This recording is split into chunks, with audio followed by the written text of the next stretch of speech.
What you're seeing now is not a complete episode of Dragon Ball Shinken, just a small update to the story so fans don't have to wait too long. Stay tuned for this preview now, and soon you'll see the complete episode made with all of our dedication.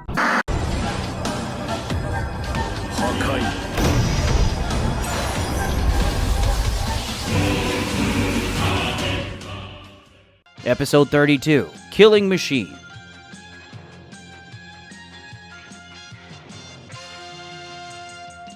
In the world of the gods, both on the half of the planet that belongs to the Supreme Kai and on the half that belongs to the god of destruction, a great commotion takes place. The planet's waters stir, strong winds appear in the form of tornadoes and whirlpools. The skies shine with the appearance of lightning and lightning bolts, while powerful sounds of thunder echo across the great planet. In the center of the planet, a true whirlwind of energy can be seen. This is the result of Gohan's great power manifestation, who releases his energy as his hair grows and turns white. He faces Vegito, who is a few meters away, also staring at him, still in base form. Vegito comments to Gohan that his control over his power has grown a little in the last few days, and he congratulates his son for that. Vegito doesn't want to waste time, so he starts to concentrate his energy, which is released with a powerful flaming aura and electrical discharges that form around him. What do you think of this, Gohan? Do you think my Super Saiyan 2 is too much for you? In our last training, I beat you until you passed out using this transformation.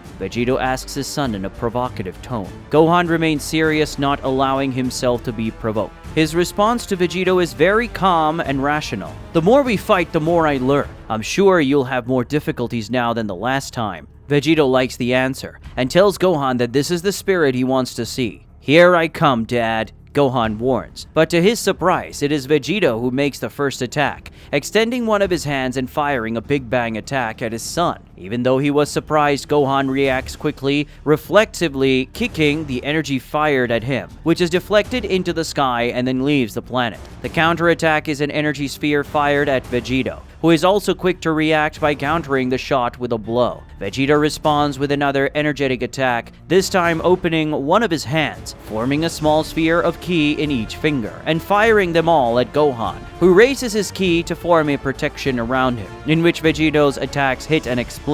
Gohan then lunges at his father, attempting a kick. Vegito manages to hold this kick, but he is surprised by the large amount of force concentrated in this blow. To avoid being carried or destabilized by Gohan's strength, Vegito concentrates the power of his Super Saiyan 2 even more. Only then he gains enough strength to maneuver his son's body, throw him towards the ground. After doing this, Vegito tells Gohan that his control over his own strength is certainly improving, and he is already able to channel his power much better compared to when they started these training. However, he states that his son still has a lot to improve.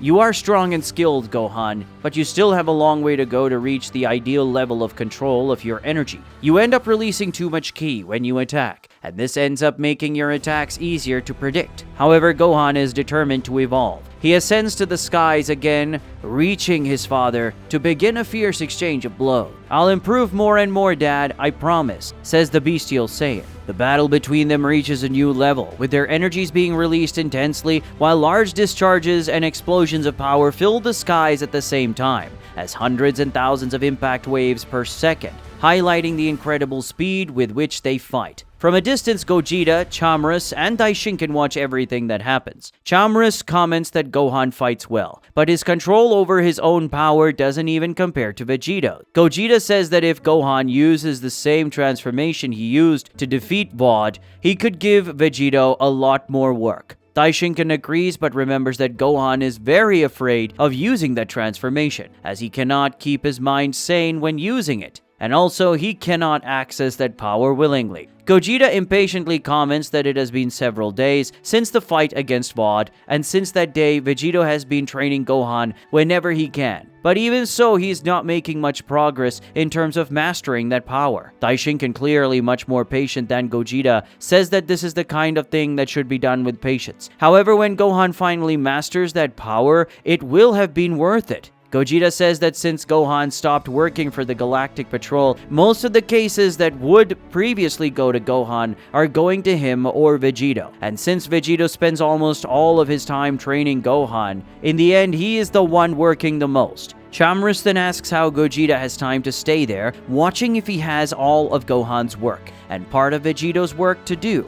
Gogeta says that luckily a replacement took Gohan's less difficult jobs. A very qualified replacement. Very qualified replacement? Chamrus repeats the words with a curious expression. Somewhere in the vast universe, a planet is attacked by an army of machines, which voraciously destroys the citizens and buildings of that people. With cannons in their hands, the robot fires at the planet's buildings and its populations, creating multiple explosions everywhere, making the entire planet look like a minefield. Soldiers from the planet's army try to defend everyone, but their weapons are useless against those machines, as the shots don't even scratch the robots, while the machines easily eliminate local warriors with their shots or physical blows. But then someone appears on the planet, and that person is Bulla. "Fear not, citizens, the Galactic Patrol has arrived," she screams, filled with pride, feeling like a true superheroine. But her arrival only causes more despair in those people. "The Galactic Patrol sent this skinny chick?" one of the planet's inhabitants screamed.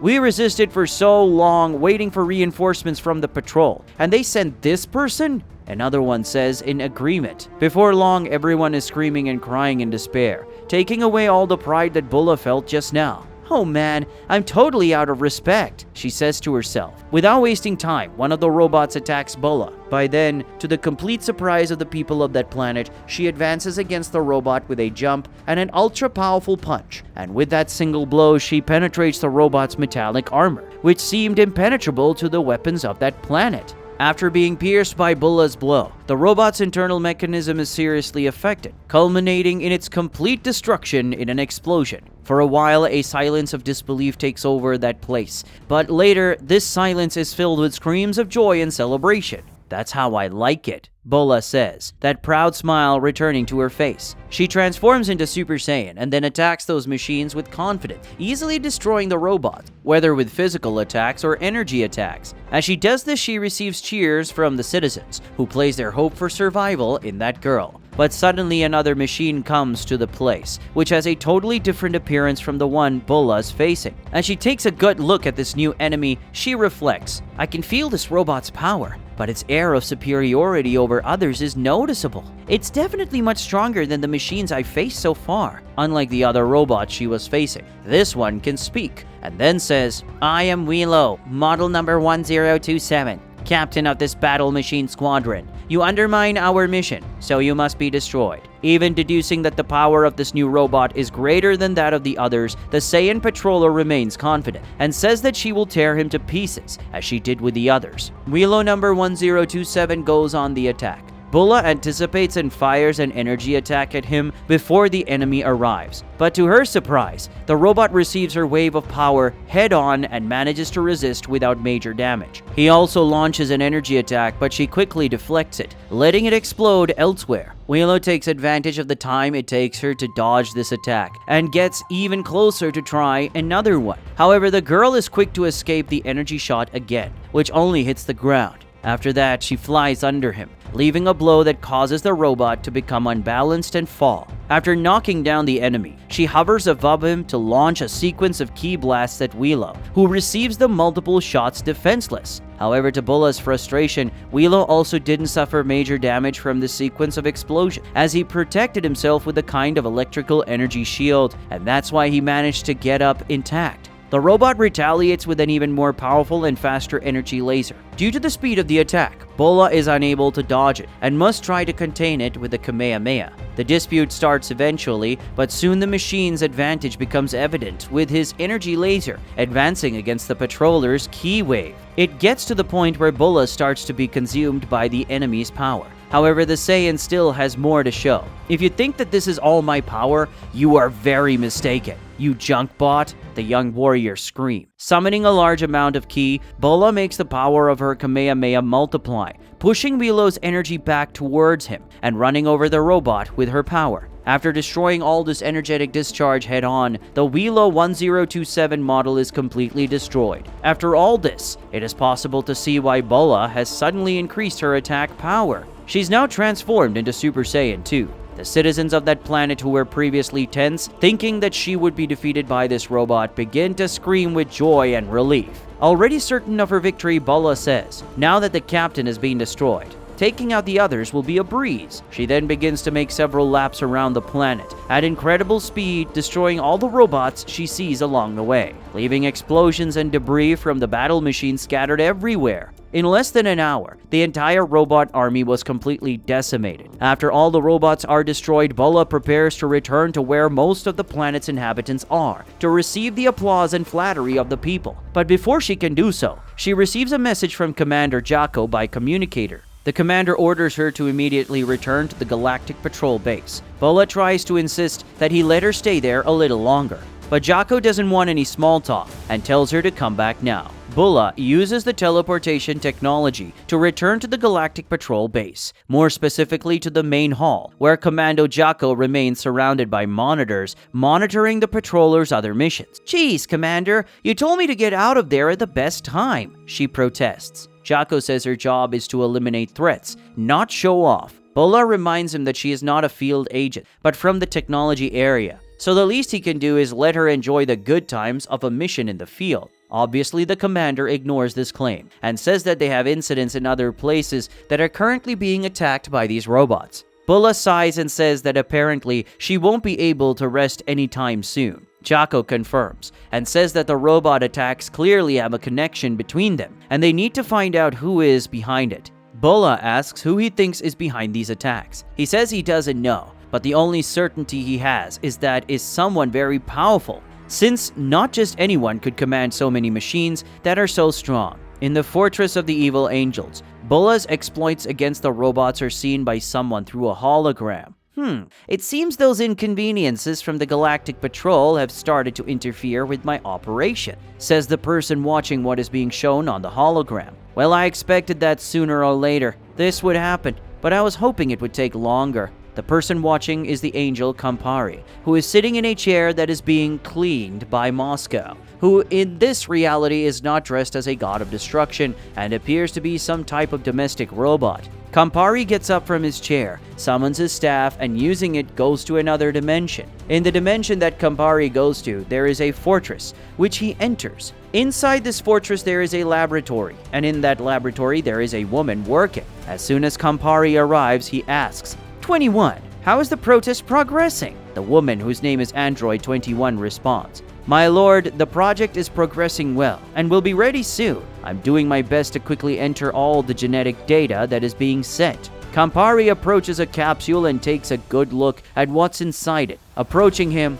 Android 12 comments, My lord, I feel you are more anxious. Campari justifies this by explaining that recently the Galactic Patrol started fighting his robots, and this is making it difficult to collect genetic data. Android 21 watches him with an attentive look. It seems to me that this is worrying you a lot, my lord. I never thought that you, an angel, could be worried about mere mortals. Campari responds by saying the following. Vados thought that way and was humiliated by Vegito. And Wad, who also underestimated mortals, was killed by that guy named Gohan. I won't make the same mistakes. When they come to me, I will have an extremely powerful ally to help me. Inside the capsule that Campari and 21 look at is the project they are working on. Campari smiles and says, When Cell Ultra is ready and fighting alongside me, no one will be able to defeat me.